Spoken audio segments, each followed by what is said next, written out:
खुशियों के रंग जमाएं और 2 करोड़ रुपए तक के प्राइज जीतिए हेलो के नए होली कैश धमाका के साथ। घर की बेटी दाल बराबर। आन्या डांस करने में उस्ताद। एक स्टेप जो वो देख लेती तो हूबहू उसे उतार देती। अरे आन्या बेटा, मेरी बेटी को भी डांस सिखा देना, उसका एनुअल प्रोग्राम है।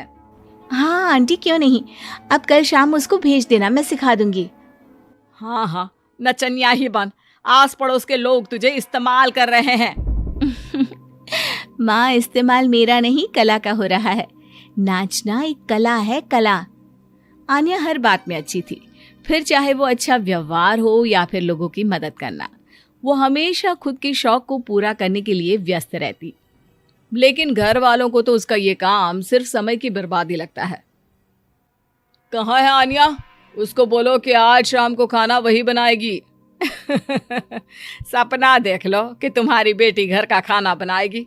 अरे आसपास के लोगों का काम करने से उसे फुर्सत मिले तब तो कहीं जाकर वो हमारे घर का काम करेगी ना। देखो ना, इकलौती बेटी, ऊपर से गैर जिम्मेदार, अब करे तो क्या करे।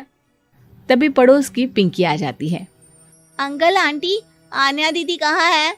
वो क्या है ना, मेरा क्लास वर्क है, वो मुझे समझ में नहीं आ रहा, तो मम्मी ने कहा कि आन्या दीदी से पूछ लो। हाँ, क्यों नहीं, खुद का तो कोई काम है ही नहीं उसे। जाओ, सीढ़ी से ऊपर चली जाओ, वहीं कमरे में है आन्या।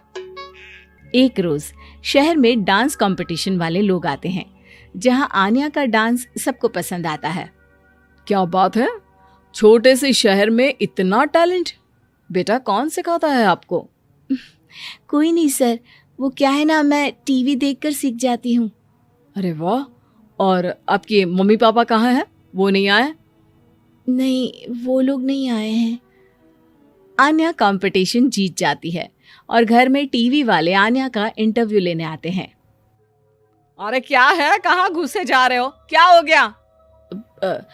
आप आन्या की माँ है ना? वो क्या है ना, आपकी बेटी ने डांस का कंपटीशन जीता है, हमारे शहर के लिए ये गर्व की बात है, तो हम लोग उनका इंटरव्यू लेने आए हैं। ओहो, बड़ा तीर मारा हो जैसे। अरे उसे आता ही क्या है डांस के सिवा, कुछ और करती तो शायद गर्व होता।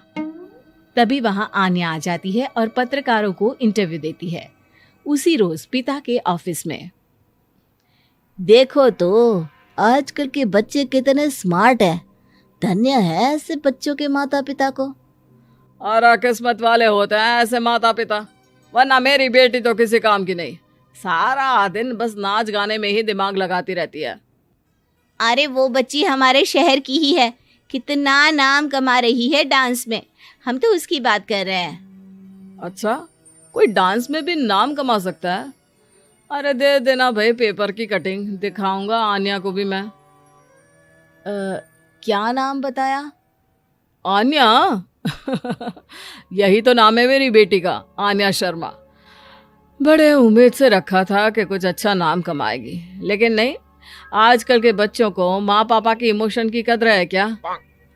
अरे ये देखिए, इस बच्ची का नाम भी आन्या शर्मा ही है, जो पूरे शहर का नाम रोशन कर रही है। पिता अखबार देखते हैं तो सामने बेटी की ही फोटो रहती है, लेकिन ये क्या, जिस फोटो को देखकर हर कोई गर्व कर रहा था, पिता को उस पे कुछ भी खास दिखाई नहीं देता। हमारी ही औलाद है ये, पता नहीं कब कहाँ जाकर नाम लिखवाती है, मुझे तो पता भी नहीं है। अरे शर्मा जी, जरा मिलवा दीजिए ना अपनी बच्ची से, मैं अपनी बेटी को भी ऐसा ही बनाना चाहती हूँ, मेरी बेटी को कुछ टिप्स दे देगी करियर को लेकर। अच्छा, ये दिन आ गया आपकी बेटी के, ले आइए कभी भी, लेकिन बाद में अफसोस ना करिएगा।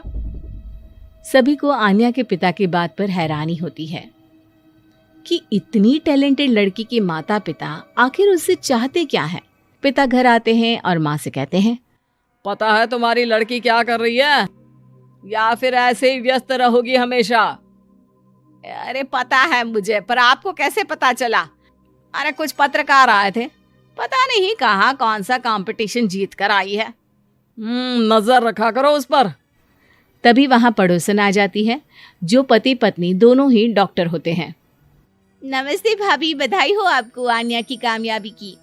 भाई भगवान बेटी दे तो ऐसी, कहाँ है वो? सच में आपको ऐसा लगता है कि भगवान ऐसी बेटी दे? तो ले जाइए ना अपने साथ, रखिए 2-4 दिन, खुद ही पता चल जाएगा। और नहीं तो क्या, सारा दिन करती क्या है, कहाँ रहती है, हमें तो कुछ पता नहीं होता।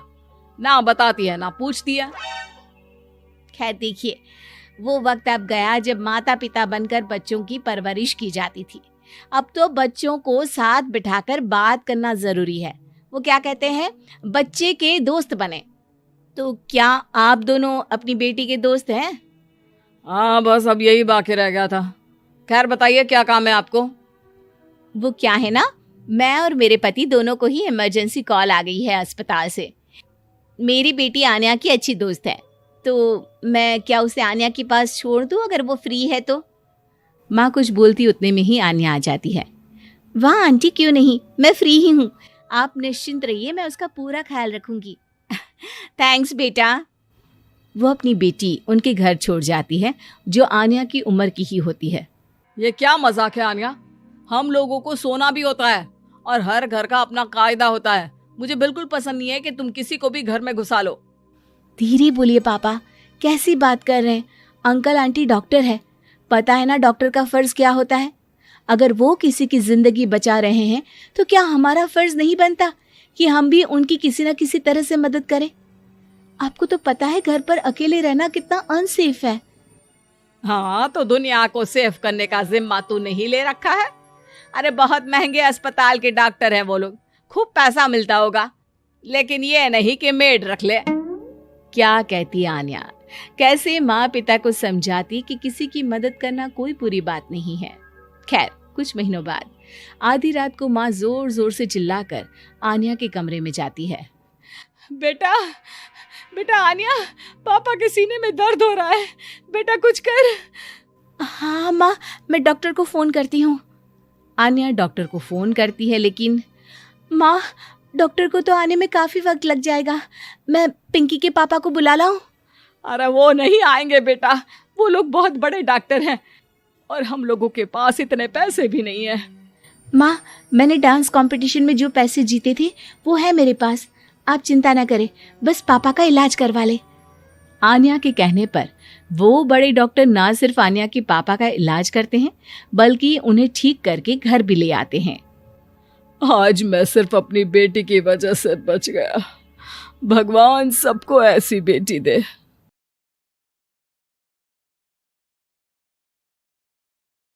घर का बंटवारा।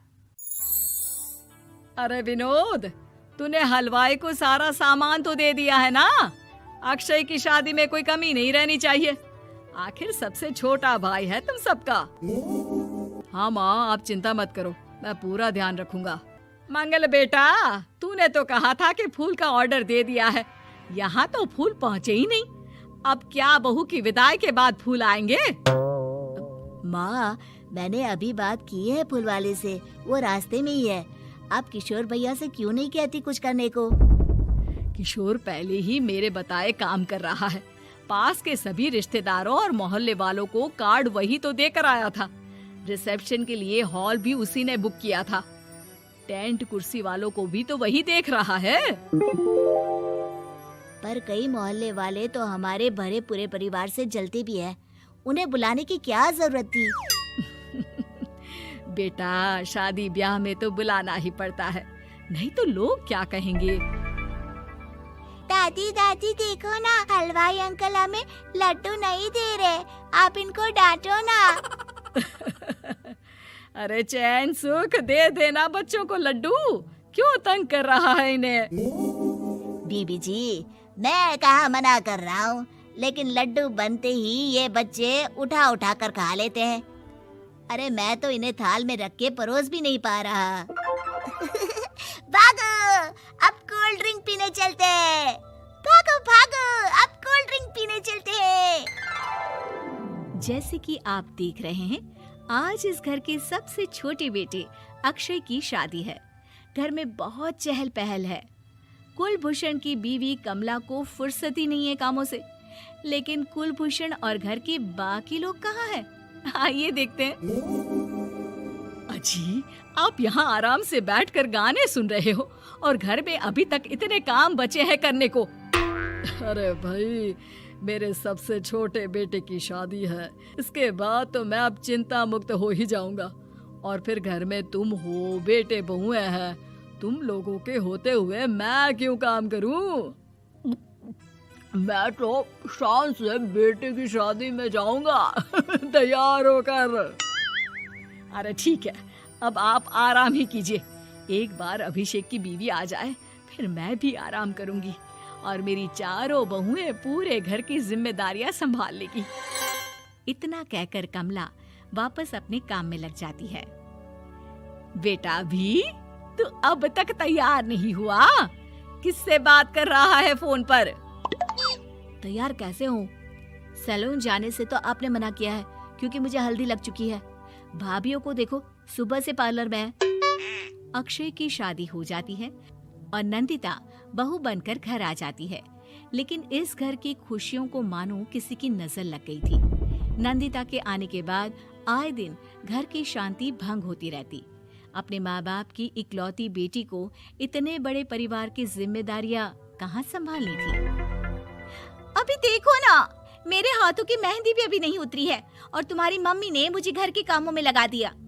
मैंने सोचा था कि घर की सबसे छोटी बहू होने के कारण मुझे सब पलकों पर बिठा के रखेंगे, पर यहाँ तो पलक झपकने की भी फुर्सत नहीं मिलती। देखो नंदू, शादी के पहले ही मेरे घर वालों ने तुम्हें और तुम्हारे पेरेंट्स को बता दिया था कि मैं जॉइंट फैमिली में रहता हूँ, तो फिर अब ये शिकायत क्यों? और फिर तुमसे पहले मेरी भाभी भी तो आई थी शादी करके, उन्होंने तो कभी कुछ नहीं कहा। नंदिता तब तो चुप हो जाती है, लेकिन ऐसा बहुत दिनों तक नहीं चलता। अरे नंदिता, माँ बाबूजी की दवाई का टाइम हो गया है, उन्हें दवाई दिलाओ और उसके बाद सबके लिए नाश्ता बना देना। पर भाभी, मैं तो अभी अपना फेवरेट सीरियल देख रही हूँ। प्लीज मेरी जगह आप कर लो ना ये काम। ठीक है, मैं तेरी जगह माँ बाबूजी को दवाई दे आती हूँ और नाश्ता बना लेती हूँ। तू मेरी जगह पूरे घर की डस्टिंग करके 5 बच्चों को स्कूल के लिए तैयार करके भेज देना और दोपहर का खाना बनाने के बाद कपड़े धोकर सुखा देना। उसके बाद हम दोनों मिलकर बाजार जाकर सब्जी ले आएंगे, फिर डिनर की तैयारी कर लेंगे और उसके बाद बस भाभी, मैं माँ बाबूजी को दवाई देकर सबके लिए नाश्ता बना देती हूँ। हे भगवान, ये कहाँ लाकर फंसा दिया मुझे। मेरे घर में तो गिनती की 8 रोटियां और 2 सब्जी बनती थी और नाश्ता निपट जाता था। यहाँ तो रोटियों का ढेर और सब्जियां बड़े बड़े पतीलों में बनानी पड़ती है।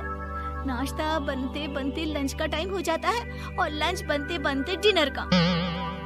अभी मुझ में तुम्हारे पूरे परिवार का नखरा उठाने की और ताकत नहीं बची। मैं ऐसे नहीं रह सकती। अरे तो क्या चाहती हो तुम? मुझे अलग रहना है बस। तो ठीक है, हम कल ही शिफ्ट हो जाएंगे किराए के घर में। इतना बड़ा घर होते हुए हम किराए पे क्यों रहेंगे? ना जी ना, घर में ही दीवार खड़ी करो अपने हिस्से के आगे। घर के साथ साथ घर की खुशियों में भी दीवार खींच जाती है। ऐसे ही कई महीने बीत जाते हैं और नंदिता माँ बन जाती है। बच्चे के आने से अभिषेक के कंधों पर खर्चों का बोझ आ पड़ता है। अभिषेक का बोझ कम करने के लिए नंदिता भी पार्ट टाइम जॉब कर लेती है, लेकिन इससे उसके सर पर नौकरी, घर और बच्चे की जिम्मेदारी बढ़ जाती है। नंदिता, ये क्या है? तुमने घर भी ठीक से साफ नहीं किया, ना ही मेरे कपड़े धुले हैं। चिंटू के बाल भी कटवाने जाना था, देखो उसके बाल कितने बढ़ गए हैं। अरे करती क्या हो पूरा दिन तुम? मैं करती क्या हूँ? तुम्हारा नाश्ता और लंच बनाने के बाद चिंटू को डे केयर सेंटर पर छोड़ कर आती हूँ, फिर खुद ऑफिस जाती हूँ। पूरा दिन काम करके आने के बाद बिना आराम किए बाजार से सब्जियाँ लेकर आती हूँ, घर आकर खाना बनाती हूँ, चिंटू को देखती हूँ और क्या करूँ मैं? तो किसने कहा था अपने सर पर इतने काम लेने को? मत जाओ ऑफिस। ऑफिस जाए बिना घर के खर्चे कहाँ से पूरे होंगे? चिंटू की डे केयर का खर्च, उसके लिए बेबी फूड का खर्च, प्रेस वाले का खर्च, ये सब तुम्हारी सैलरी से होता नहीं है। अगर परिवार से अलग नहीं होती तो इतनी मुसीबतें नहीं उठानी पड़ती तुम्हें परिवार के साथ मिलकर काम करने में दिक्कत थी, लेकिन काम तो अब भी बहुत है तुम्हारे सर पर। चिंटू को भी डे केयर भेजने की जरूरत नहीं पड़ती। उसको गोद में खिलाने के लिए दादा दादी और घर के सभी बड़े होते। उसके साथ खेलने के लिए उसके भाई बहन भी होते। मेरे तीनों बड़े भाइयों के बच्चे भी बड़े हुए हैं, लेकिन बिना महंगा बेबी फूड खाए, क्योंकि मेरी माँ और भाभियाँ बहुत अच्छे से जानती है कि बच्चे को क्या खिलाना चाहिए। बिजली के बिल जैसे खर्चे भी सब मिलकर बांट लेते थे। लेकिन तुम्हें तो सबसे अलग रहने में ही मजा आता है, तो अब शिकायत क्यों करती हो? बस करो अभिषेक, बस करो। मैं मानती हूँ कि मैं गलत थी। मेरे एक गलत फैसले ने हमें बिल्कुल अकेला कर दिया है सबसे। एक घर में होते हुए भी हम बाकी परिवार से अजनबियों की तरह रह रहे हैं। अभिषेक और नंदिता की सारी बातें घर के बाकी लोगों को सुनाई दे रही थी। तभी कमला बोल पड़ती है। अरे नंदिता बहू, किसने कहा कि तुम अकेले हो? तुम्हारा इतना भरा पूरा परिवार है ना तुम्हारे साथ। हम तो बस ये चाहते थे कि तुम अपनी गलती समझ जाओ। अगर हम तुम्हें समझाते तो शायद तुम ना समझती, लेकिन अपनी गलती का एहसास तुम्हें खुद हो गया है। तो अब तुम समझ चुकी हो परिवार में एक साथ रहने का मोल क्या होता है। मम्मी जी, मुझे माफ कर दीजिए, अब ऐसा दोबारा कभी नहीं होगा। अरे माफी बाद में, पहले मेरा पोता जरा मेरी गोद में तो दे, और तू जाकर सबके लिए चाय बना ला।